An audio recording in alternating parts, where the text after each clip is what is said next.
鐘嘅運動嘅時候咧，就足足減你成1磅嘅脂肪。啱啱咧 before after 我就減咗0.7磅，兼 muscle 啊嗰個嘅肌肉咧都多咗0.4磅啊！阿 J 啊，創辦人嘅時候點解能夠做到啊咁勁啊？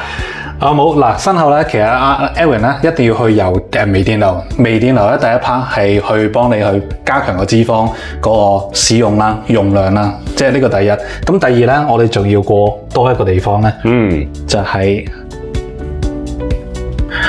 我哋會再去埋一個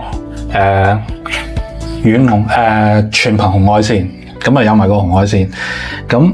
呢一 part 咧就形成頭先咧我哋所講啦，點樣做到咧？係需要有一個對比嘅強大對比。咁我哋個身體咧個消耗啊，就會好自然咧去咗一啲我哋想，譬如脂肪啊、糖分啊，咁呢一啲咁樣咯。